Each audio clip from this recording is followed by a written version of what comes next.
Jesus entered a village where a woman whose name was Martha welcomed him. She had a sister named Mary who sat beside the Lord at his feet, listening to him speak. Martha, burdened with much serving, came to him and said, "Lord, do you not care that my sister has left me by myself to do the serving? Tell her to help me." The Lord said to her in reply, "Martha, Martha, you are anxious and worried about many things. There is need of only one thing. Mary has chosen the better part, and it will not be taken from her." The Gospel of the Lord.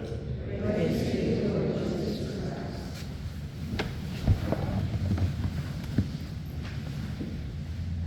Today we celebrate the feast day of Saint Scholastica.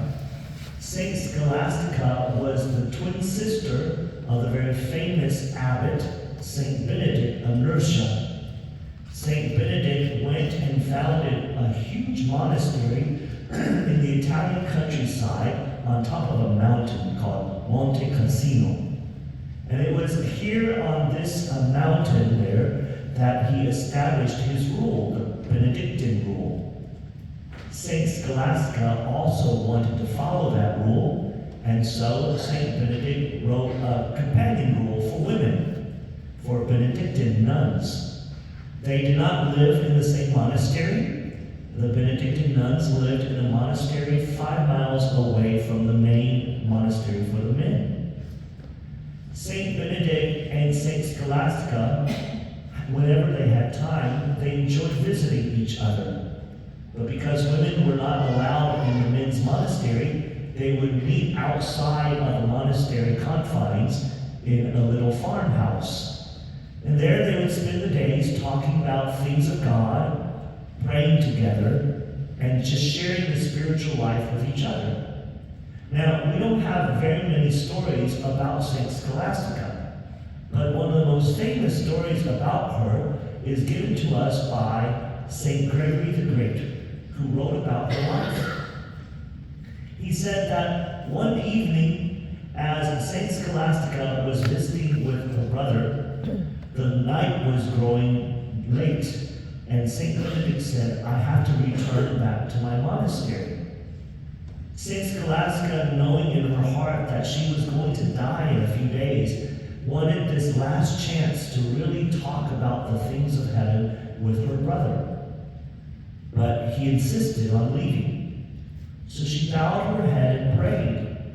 And all of a sudden, a great storm happened, and it began to thunder, lightning, and rain so bad that Saint Benedict and his monks could not leave that farmhouse. Saint Benedict knew what his sister did and said, "What did you do?" And Saint Scholastica responded to him, "You did not fulfill what I asked of you. And so I prayed to the good God, and he heard me." St. Gregory commented that this simple act of faith that St. Scholastica exhibited was made possible because when you would compare her faith and her love for God compared to her brother, who was also a saint, that her faith and love of God at that moment was greater than St. Benedict's. And therefore, because of her love for God, then God answered her prayers. Later that morning, everything had cleared, and St. Benedict returned to his monastery. And 3 days later, he knew that his sister had passed. He actually saw a white dove fly up to heaven and And to him that was a sign that his sister had passed from this life into eternal glory. Saint Scholastica teaches us all a very simple lesson. It's not about the big things that we can do in life. It's about how much love we do these things.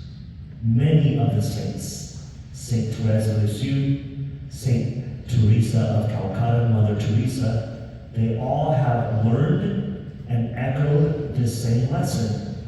And it seems like it's a very simple lesson, but if you try to practice it, you'll find that it is a little hard.